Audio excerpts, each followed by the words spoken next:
السلام علیکم ورحمۃ اللہ وبرکاتہ۔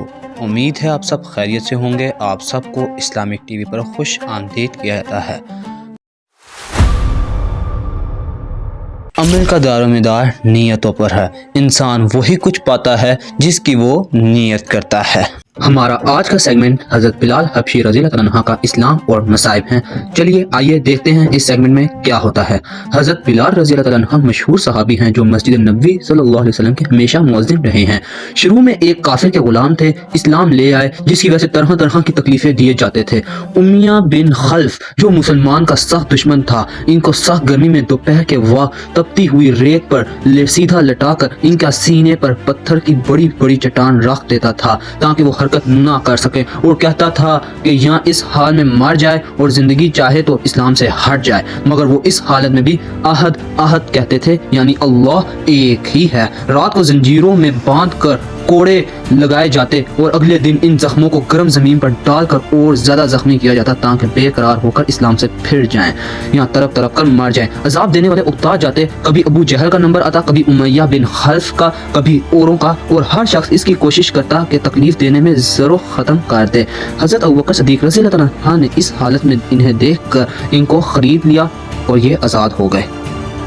اس سبق میں فائدہ یہ ہے، چونکہ عرب کے بت پرست اپنے بتوں کے بھی معبود کہتے تھے، اس لیے ان کے مقابلے میں اسلام کی تعلیم توحید کی تھی، جس کی وجہ سے حضرت بلال رضی اللہ عنہ کی زبان پر ایک ہی کا ورد تھا۔ یہ تعلق اور عشق کی بات ہے۔ ہم جھوٹی محبتوں میں دیکھتے ہیں کہ جس سے محبت ہو جاتی ہے اس کا نام لینے میں لطف آتا ہے، بے فائدہ اس کو کوٹا جاتا ہے۔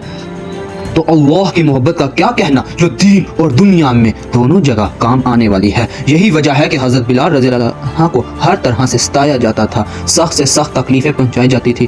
مکہ کے لڑکوں کے حوالے کر دیا جاتا تھا کہ وہ ان کو گلی کے کوچوں میں چکر دیتے پھریں اور یہ تھے کہ ایک ہے کی رٹ لگاتے تھے۔ اسی کا یہ صلہ ملا کہ پھر حضور صلی اللہ علیہ وسلم کے دربار میں مؤذن بنے اور سفر حضر میں ہمیشہ اذان کی خدمت ان کے سپرد ہوئی۔ حضور صلی اللہ علیہ وسلم کے وصال کے بعد مدینہ طیبہ میں رہنا اور حضور صلی اللہ علیہ وسلم کی جگہ کو خالی دیکھنا مشکل ہو گیا، اس لیے ارادہ کیا کہ اپنی زندگی کے یہ دن ہیں جہاں جہاد ہیں گزار دوں، اس لیے جہاد میں شرکت کی نیت سے چل دیے۔ ایک عرصہ تک مدینہ منورہ لوٹ کر نہیں آئے۔ ایک مرتبہ حضور صلی اللہ علیہ وسلم کی خواب میں زیارت کی۔ حضور صلی اللہ علیہ وسلم نے فرمایا، بلال یہ کیا ظلم ہے، ہمارے پاس کبھی نہیں آتے؟ تو آنکھ کھلنے پر مدینہ منورہ حاضر ہوئے۔ حضرت حسن رضی اللہ عنہ، حضرت حسین رضی اللہ عنہ نے اذان کی فرمائش کی۔ لاڈلوں کی فرمائش ایسی نہیں تھی کہ انکار کی گنجائش ہوتی۔ اذان کہنا شروع کی اور مدینہ میں حضور صلی اللہ علیہ وسلم کے زمانے کے اذان کانوں میں پڑھ کر